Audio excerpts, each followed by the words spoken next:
प्रिय विद्यार्थियों, स्वागत आप सभी का इस चैनल पर। मैं हूं डॉक्टर आनंद राठौर, राजकीय महाविद्यालय खैरवाड़ा। फर्स्ट ईयर के विद्यार्थियों के लिए सेकंड पेपर का मानव भूगोल का अन्य विज्ञानों से संबंध का दूसरा भाग है ये। इसमें मानव भूगोल का मानवीय विज्ञानों से संबंध के विषय में बात करना चाहती हूँ मैं।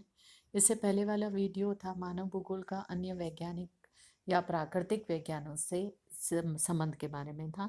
दोनों मिला करके आपको एक क्वेश्चन मिल सकता है। मानवीय विज्ञानों से संबंध आप इसके साथ साथ में देखेगा, मैंने इनके टर्म्स को अंग्रेजी में भी लिखा है। अपने उत्तर में इन टर्म्स का समावेश करें और अपनी शब्दावली को बेहतर बना सकते हैं। तो अन्य विज्ञानों से 8 संबंध हम अपन इससे पहले वाले वीडियो में बात कर चुके थे। अब मैं कुछ मानवीय विषयों का एक विषय उठा रही हूँ, मानव भूगोल का मानव विज्ञान से संबंध। मानव विज्ञान को एंथ्रोपोलॉजी कहते हैं। तो मानव प्रजातियों का अध्ययन मानव भूगोल की विषय वस्तु में आता है। प्रजातियों में उनकी शारीरिक बनावट कैसी है, जैविक लक्षणों का अध्ययन, फिर प्रजातियों का वर्गीकरण, इन दोनों विषयों का समावेश करा जाता है। अतः ये दोनों विषय मानव भूगोल और एंथ्रोपोलॉजी ये आपस में जुड़े हुए हैं। अगला विषय है मानव भूगोल और समाजशास्त्र। समाजशास्त्र में हम मानव समुदायों के सामाजिक संगठन, परिवार की प्रणाली, श्रम विभाजन, रीति रिवाज, सामाजिक प्रथाओं आदि का अध्ययन करते हैं। और मानव भूगोल में भी इन सभी का अध्ययन करा जाता है। तो ये दोनों विषय इस स्तर पर एक दूसरे से जुड़े हुए हैं। मानव भूगोल का संबंध इतिहास से हम कहें, अगला जो विषय है, तो मानव के क्रमिक विकास, मानवीय सभ्यता का अनुक्रम, सामाजिक और आर्थिक तकनीकी उन्नति, मानव के विभिन्न संघर्षों का अध्ययन, ये सभी इतिहास में करा जाता है और मानव भूगोल में भी करा जाता है। अतः ये दोनों विषय आपस में एक दूसरे से संबंधित हैं। राजनीति विज्ञान का भी मानव भूगोल से संबंध है। और उससे पहले पुरातत्व विज्ञान की बात करते हैं, आर्कियोलॉजी। आर्कियोलॉजी या पुरातत्व विज्ञान मानव सभ्यता के विकास के प्रतीकों का अध्ययन करता है और उनका संरक्षण करता है। और यही प्रतीक मानव भूगोल के भी दृश्य हैं, मानव के विकास क्रम को दर्शाते हैं और उनका अध्ययन मानव भूगोल में करा जाता है। तो आर्कियोलॉजी और ह्यूमन ज्योग्राफी ये भी एक दूसरे से जुड़े हुए हैं।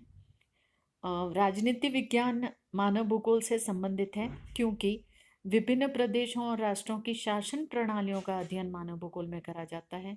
सरकारों का अध्ययन राजनीति विज्ञान में करा जाता है। तो इस प्रकार से मानव भूगोल और राजनीति विज्ञान आपस में जुड़े हुए हैं। एक विषय है सैन्य विज्ञान, मिलिट्री साइंस, जिसमें राष्ट्रों की सीमाओं का, क्षेत्रफल का, इनका अध्ययन करा जाता है।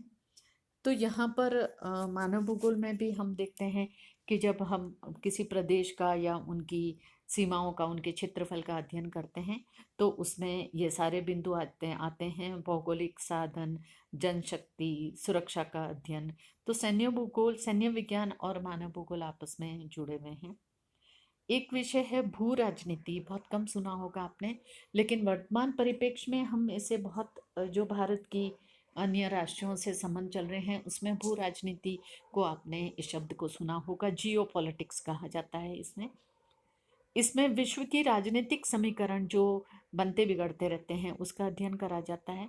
विश्व शक्तियों का प्रभाव और उनके सहयोगी देशों का अध्ययन करा जाता है। विरोधी देशों का अध्ययन करा जाता है जो कभी सहयोगी बनते हैं तो कभी बदल जाते हैं। आज जो भारत के अन्य देशों के साथ संबंध है उसमें हम बहुत आसानी से जियोपॉलिटिक्स को समझ सकते हैं। इन सभी तत्वों के क्षेत्रीय स्वरूप और उनके प्रभाव का अध्ययन मानव भूगोल और भू राजनीति दोनों में होता है। और इस प्रकार हम देखते हैं कि मानव भूगोल एक संयुक्त विज्ञान है। जो कल अपन ने बात, इससे पहले वाली जो बात करी जिसमें प्राकृतिक विज्ञानों का अध्ययन होता है, और अभी जो अपन बात कर रहे हैं जिसमें मानव भूगोल के विभिन्न आयामों का भी संबंध इसके साथ स्थापित है। अतः ये स्वयं एक कंपोजिट साइंस है, एक संयुक्त विज्ञान है। इसका एक चित्र है जो मैं अगले वीडियो में बात करूंगी आपसे। तो ये लिटरेचर आपका काम आएगा मानव भूगोल का अन्य विज्ञानों से संबंध को